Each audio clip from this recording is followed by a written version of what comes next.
Hermanos, que el amor del Señor, el poder del Espíritu Santo esté en cada uno de ustedes. Quiero invitarle a que se quede conmigo hasta el final de este video. Este no es un video cualquiera y no estás aquí por casualidad. Si abriste tu teléfono, tu computador, es porque el Espíritu Santo lo ha querido así. Acompáñame en este poderoso estudio.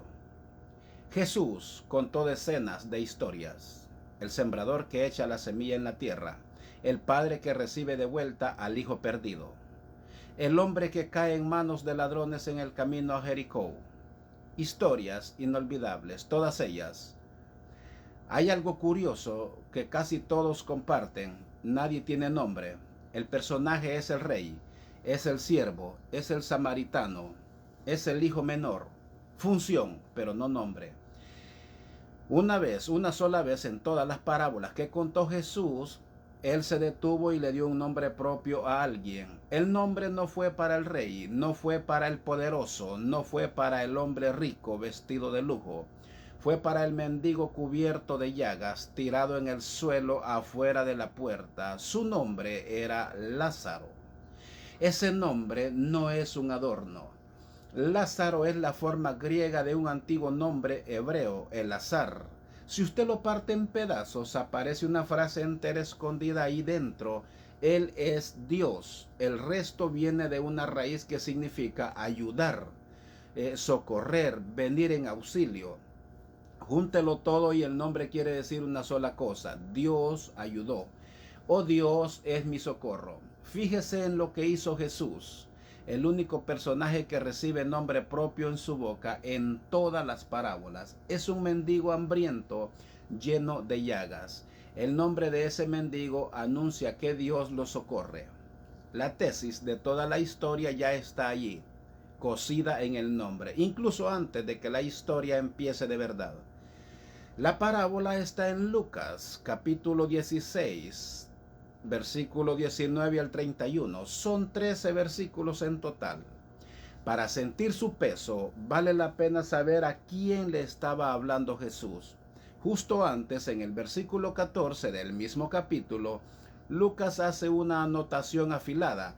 Dice que los fariseos, que eran avaros, oían todas estas cosas y se burlaban de él. Guarde eso. El público que se ríe de Jesús es un público que ama el dinero. Hay otro detalle sobre los fariseos que ayuda a entender el golpe.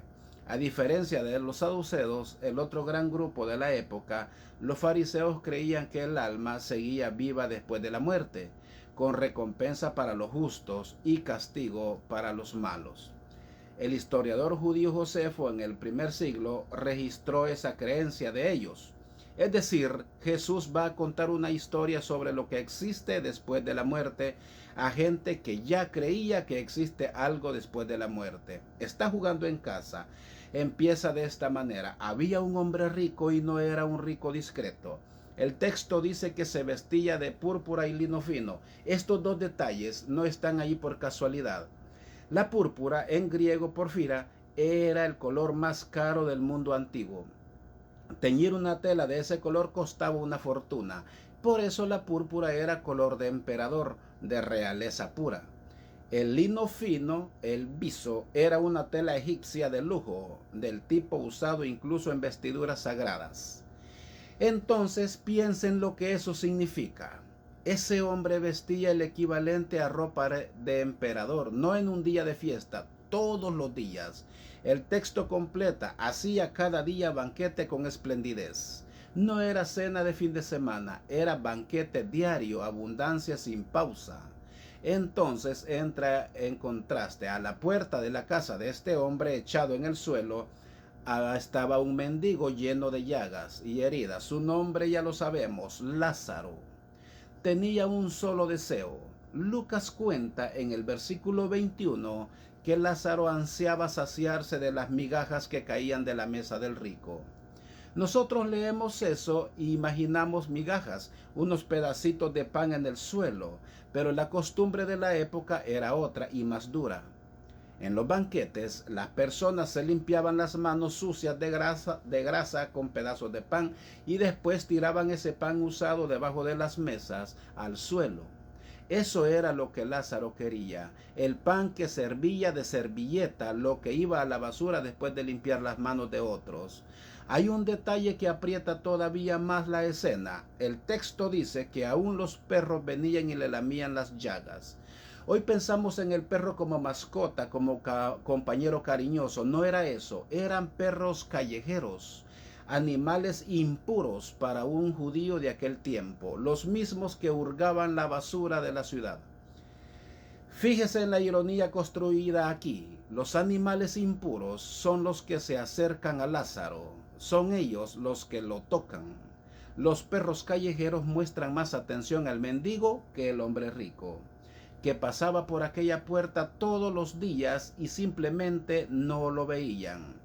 Antes de que la historia siga, deténgase un momento en un detalle que es fácil pasar por alto. A estas alturas Jesús ya presentó a los dos hombres y solo uno de ellos tiene nombre. El mendigo tiene nombre, Lázaro. El hombre rico, con toda su púrpura, todo su banquete, toda su importancia, no tiene ningún nombre en el texto, ninguno.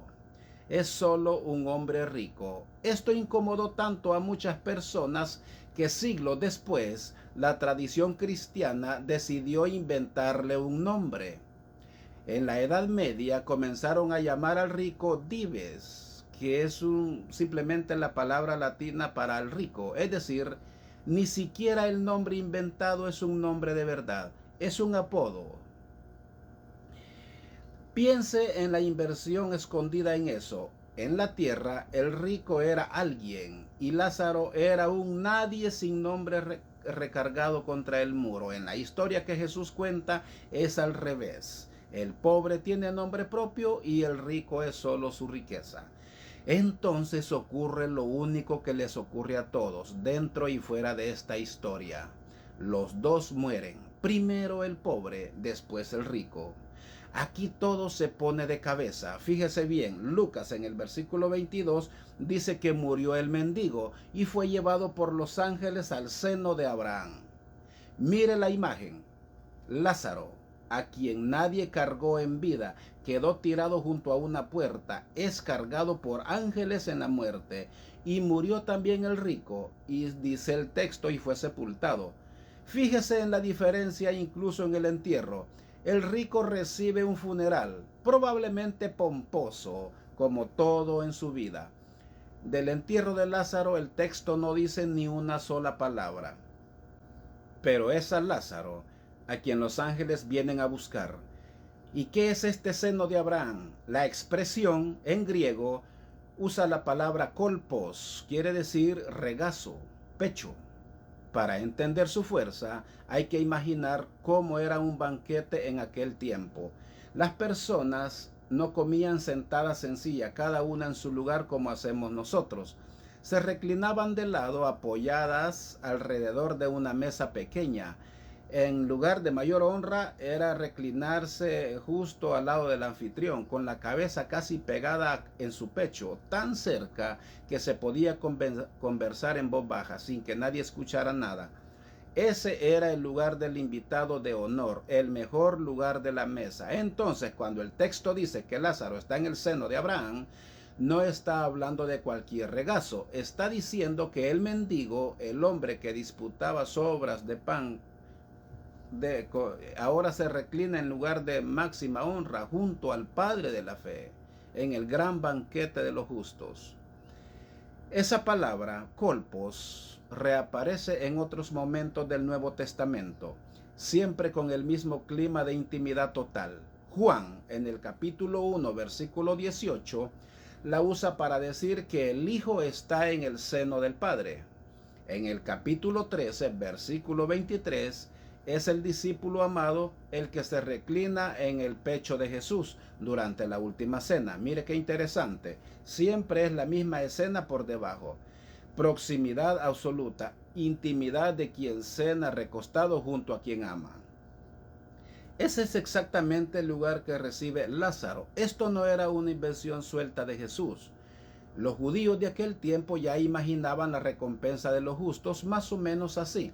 Los que morían fieles serían recibidos por Abraham, Isaac y Jacob en un gran banquete. Decir que alguien estaba en el seno de Abraham era decir, en pocas palabras, que esa persona había llegado bien, que estaba en el lugar de los justos. El público entendía la imagen de golpe. Ahora, una honestidad importante antes de seguir. Póngale atención, la lectura más difundida de este pasaje es que esta es una parábola, una historia contada para enseñar una verdad, y no un mapa geográfico de lo que existe después de que morimos. Ojo, Jesús está usando imágenes que su público ya conocía, de la manera en que las conocía, para entregar un mensaje. Así que contenga el impulso de transformar cada detalle en el plano arquitectónico del más allá. El enfoque de la historia no es dibujar el mapa, es la advertencia que viene dentro del mapa. Dicho esto, continuemos. Hacia el rico. Aquí el texto usa una palabra que merece atención. Lucas, en el versículo 23, dice que el rico en el Hades, estando en tormentos, alzó sus ojos. Hades. Esta palabra importa.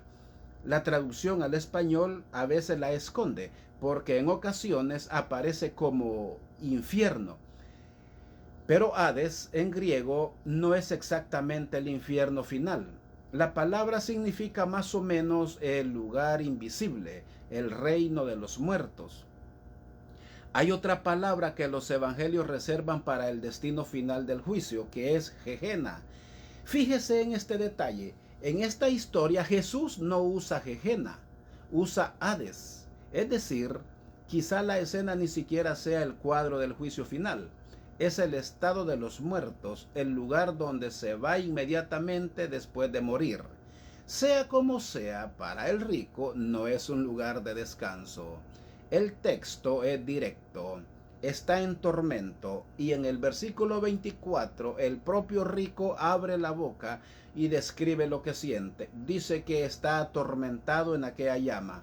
La palabra que usa carga la idea de angustia aguda, de dolor que aprieta por dentro. La misma reversión que levantó a Lázaro derribó al rico. Uno pasó toda la vida en la mesa abundante y ahora sufre. El otro pasó la vida en el suelo y ahora descansa en el mejor lugar del banquete. Entonces empieza la única conversación de la historia. El rico alza los ojos y ve a lo lejos a Abraham y a Lázaro reclinado en su pecho. Mire lo que hace, grita. Lucas versículo 24. Padre Abraham, ten misericordia de mí, envía a Lázaro para que moje la punta de su dedo en agua y refresque mi lengua, porque estoy atormentado en esta llama. Mire qué interesante. Hay mucho dentro de esa sola frase. Primero, fíjese en que el rico sabe el nombre de Lázaro. Sabía quién era el mendigo de su puerta, lo supo todo el tiempo. Su indiferencia en vida no fue por desconocimiento. Sabía el nombre del hombre que moría de hambre allá afuera. Segundo, incluso en medio del tormento, el rico sigue tratando a Lázaro como sirviente. Le da órdenes, como si el mendigo fuera el copero del más allá. Allí listo para servirle agua. La lógica de estatus de su vida no murió junto con el cuerpo. Abraham responde de esta manera. Su primera palabra corta y dice, y llama al hijo hijo. La palabra griega es teknon, hijo, niño de la casa. Abraham reconoce al rico como descendiente suyo, hijo de Abraham en el sentido de pueblo, de sangre, de linaje. Justamente ese es el punto que duele. El rico era de la familia correcta, era descendiente de Abraham, era del pueblo de la promesa, tenía todo lo que en la cabeza de aquel público fariseo debería garantizarle el lugar bueno en el más allá. ¿Me está entendiendo?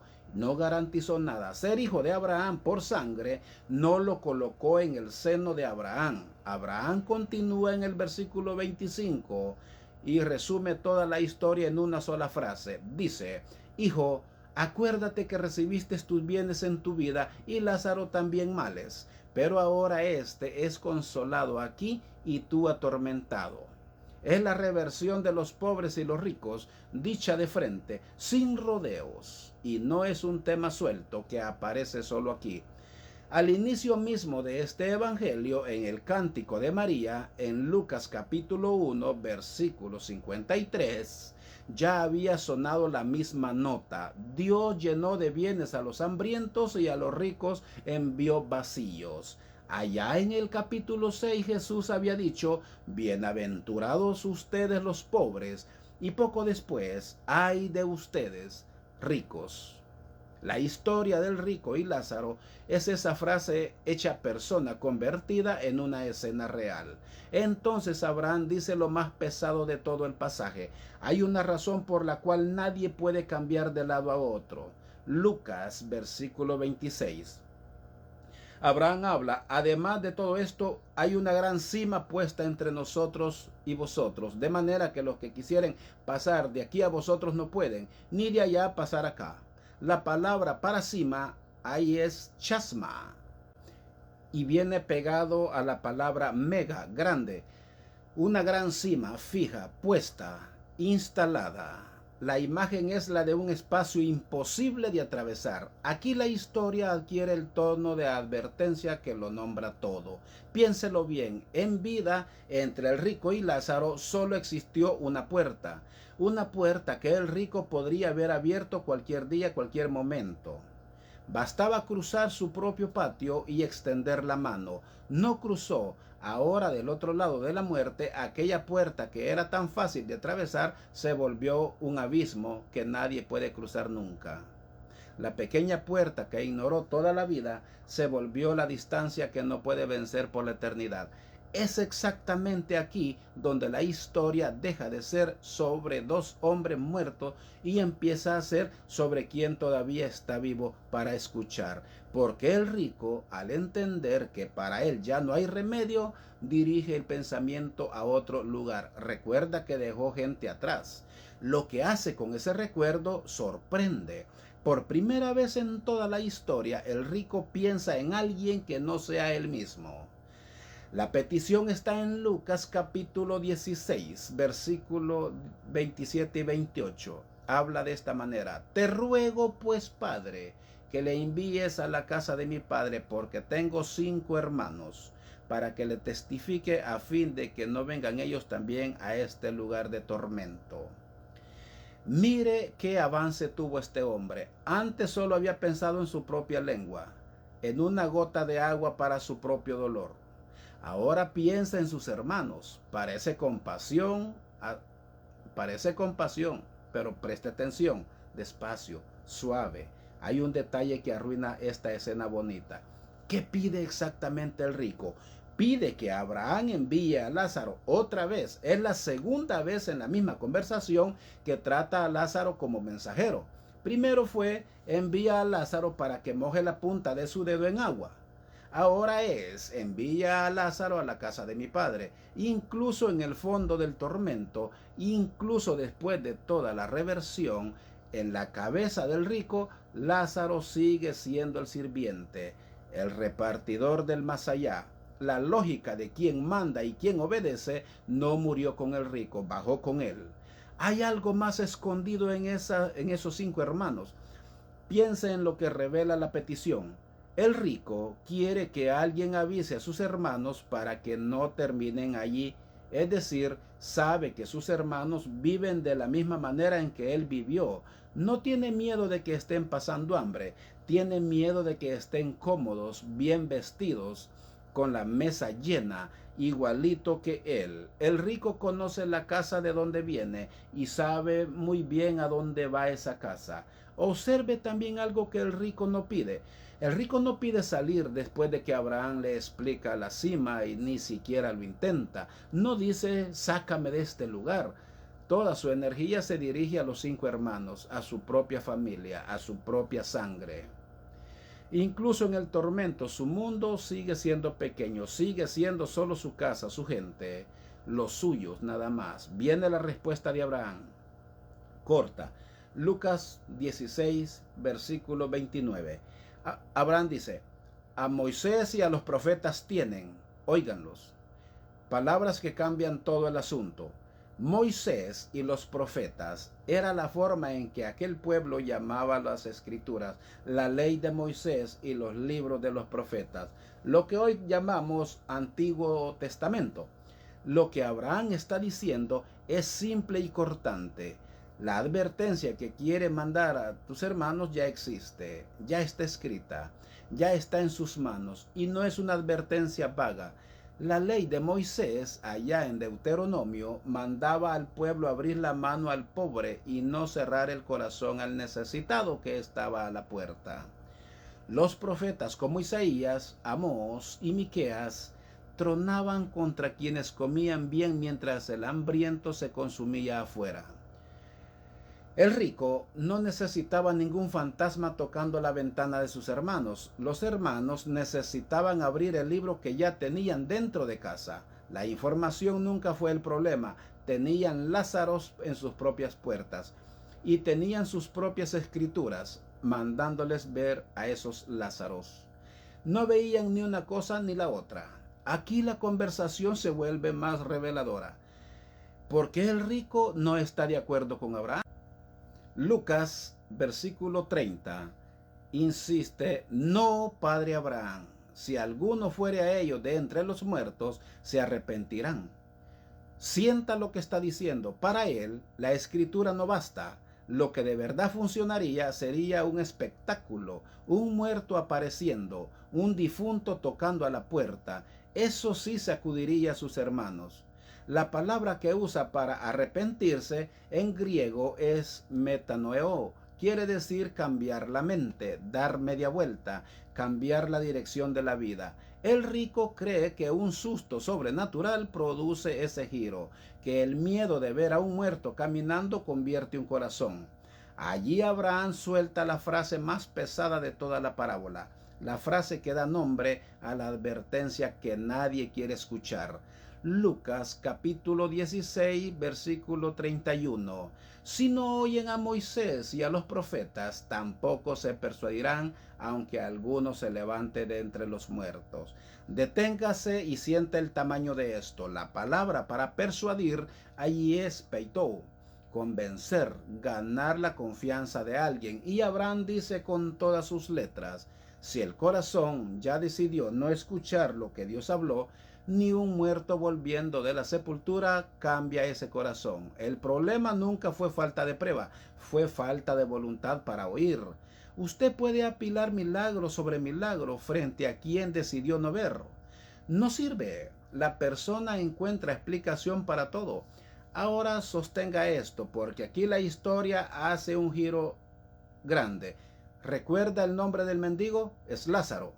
Pues bien, en otro evangelio, en el de Juan capítulo 11, hay un hombre llamado Lázaro y ese Lázaro muere. Jesús llega a su sepulcro 4 días después con el cuerpo ya en descomposición y lo llama de vuelta a la vida. Un hombre llamado Lázaro literalmente resucita de los muertos.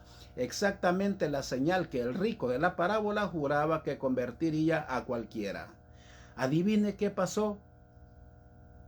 Los líderes religiosos no cayeron de rodillas, no creyeron. Juan en el capítulo 11 cuenta que la noticia del muerto que volvió solo hizo que los principales apretaran el plan para matar a Jesús. En el capítulo 12, versículo 10, viene el detalle que cierra el círculo de una manera casi insoportable. Decidieron matar también a Lázaro. Había un hombre vivo de pie, prueba andante de que Jesús resucitaba muertos. Y la reacción de ellos fue querer enterrar la prueba otra vez. Abraham lo había advertido: aunque alguno se levante de los muertos. Y eso fue lo que pasó. Un Lázaro volvió de la sepultura. En lugar de fe, brotó un plan de asesinato.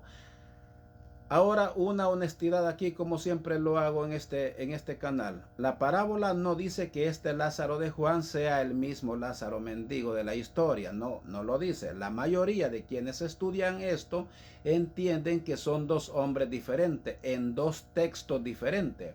No se puede afirmar que Jesús estuviera uniendo los dos Lázaros. No. El extrecimiento sigue en pie. porque el punto no depende de que sea la misma persona. El punto es que la profecía del versículo 31 se cumplió frente a todos, con nombre y todo. Hay más. Poco tiempo después de aquella conversación, el propio Jesús iba a resucitar de entre los muertos. La señal definitiva. El muerto que vuelve de los muertos de verdad. Y aún así, mucha gente que lo vio de cerca siguió sin creer. Incluso hubo quienes pagaron a los guardias para inventar otra historia. Abraham tenía razón desde el principio. Nunca fue cuestión de prueba. Entonces, observe lo que realmente es esta parábola. Empezamos pensando que era una historia sobre dos hombres que murieron. No es solo eso. En el fondo, es una pregunta dura lanzada al rostro de quien todavía está vivo. ¿Qué hace que una persona despierte antes de que sea demasiado tarde? Y la respuesta que Jesús da desmonta la apuesta más común del ser humano. Juramos que cambiaríamos si viéramos un milagro estrondoso. Si un ángel apareciera en la sala, si un muerto se sentara al borde de nuestra cama y hablara con nosotros. Jesús dice que no. Quien no se mueve con lo que Dios ya habló, no se va a mover con ningún espectáculo. Hay otra cosa que esta historia desmonta y que es fácil pasar por alto. ¿Por qué el rico fue a parar al tormento? Mire el texto con atención. La parábola no dice en ningún momento que robó. No dice que golpeó a Lázaro. No dice que expulsó al mendigo de la puerta. No hay ningún crimen escandaloso en su expediente. El pecado del rico fue otro, más silencioso, exactamente por eso más aterrador. Simplemente no vio. Pasaba por aquella puerta todos los días, sabía el nombre del hombre caído allí y lo descubrimos cuando llama a Lázaro por su nombre allá en el tormento, ¿se acuerda?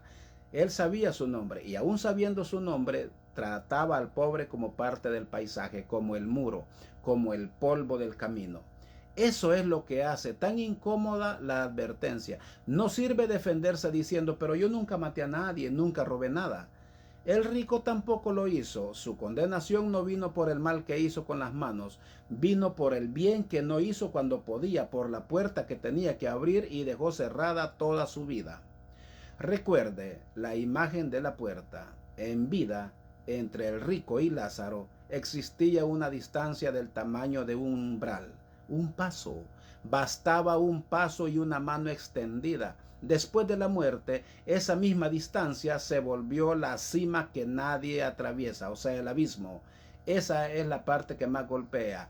El abismo de la eternidad empezó pequeñita. Empezó del tamaño de una puerta que se podía cruzar a cualquier momento del día. Aquí el golpe se completa porque recuerde quién estaba escuchando a Jesús contar todo esto. Ya vimos en Lucas capítulo 16, versículo 14, que los fariseos que escuchaban eran avaros y estaban allí burlándose de Jesús. Piense nada más en la escena. Jesús describe a un hombre rico con 5 hermanos que necesitan advertencia, que tienen a Moisés y a los profetas en la mano y no oyen. Frente a él hay un grupo de hombres que aman el dinero, que tienen a Moisés y a los profetas en la mano y se están riendo. Los 5 hermanos de la historia no eran un detalle lejano, eran las personas sentadas allí, en ese instante, recibiendo el mensaje en tiempo real. La parábola se dobló hacia atrás y apuntó contra su propio público. La advertencia que el rico quería mandar a sus hermanos, Jesús la estaba entregando personalmente en la cara de quienes todavía tenían tiempo de cambiar. Entonces la cosa se abre para todos. Piense en cuántas puertas cruzamos cada día sin mirar. ¿Cuántos Lázaros están sentados en el umbral de nuestra vida ahora, con nombre, con historia, con hambre de algo, y nosotros los tratamos como paisaje? La parábola no fue contada para los 2 hombres que ya murieron. Ellos ya están donde están. La cima ya está puesta, o sea, el abismo. Fue contada para los 5 hermanos. Y los 5 hermanos somos todos nosotros, los que todavía estamos respirando, todavía con la puerta en la mano, todavía con tiempo de abrir. Mire cómo todo vuelve al principio. Recuerda lo que vimos al inicio de este video. El único nombre propio que Jesús dio en una parábola en toda su vida, Lázaro. Y lo que significa ese nombre, el azar. Dios es mi ayudador. Dios es mi socorro. Toda la historia fue la prueba viva de ese nombre. El hombre a quien nadie ayudó en vida, a quien nadie cargó, a quien nadie vio, fue cargado por ángeles en la muerte y reclinado en el lugar de honra del banquete. El mundo pasó junto a él y no vio nada. Dios pasó junto a él y lo vio todo. Su nombre ya era una promesa antes de que la historia empezara, y la promesa se cumplió frente a todos. Esa es la inversión que atraviesa el Evangelio de Lucas del principio a fin. El último llega a ser primero. El hambriento se sienta a la mesa. El olvidado recibe nombre. Y el hombre que lo tenía todo descubre demasiado tarde que tener púrpura en el cuerpo no es lo mismo que tener el nombre escrito en el lugar correcto. La muerte no nivela solo porque todos mueren igual. La muerte revela, muestra quién era realmente la persona debajo de la ropa cara. Entonces, al final de cuentas, ¿cuál es la advertencia sobre la muerte que nadie quiere escuchar? Tal vez sea esta. La advertencia ni siquiera es sobre la muerte en el fondo, es sobre la vida, es sobre el poco tiempo que tenemos con la puerta todavía abierta. La muerte solo fija para siempre la dirección que la vida ya venía escogiendo. El rico no fue atrapado por una regla secreta que nadie le contó. Tuvo a Moisés y a los profetas toda la vida. Tuvo un Lázaro en su propia puerta toda la vida. Tuvo advertencias de sobra. Solo no quiso oír. La noticia más seria, al mismo tiempo más hermosa de esta historia, es que la señal que seguimos esperando ya llegó hace mucho tiempo. Tiene nombre, y el nombre quiere decir en una sola frase que Dios socorre justamente a quien el mundo decidió dejar atrás. Si esta historia te mostró algo que todavía no habías visto, entonces compártela. Comparte este video con alguien que necesite escuchar. Puede hacer que muchas personas necesiten escuchar algo tan poderoso como esto. Así de que una vez más te recuerdo, compártelo y ya verás cómo la vida de muchos puede ser cambiada gracias a tu compartimiento. Que Dios te bendiga, que Dios derrame bendiciones en cada área de tu vida. Nos vemos en el próximo video. Bendiciones.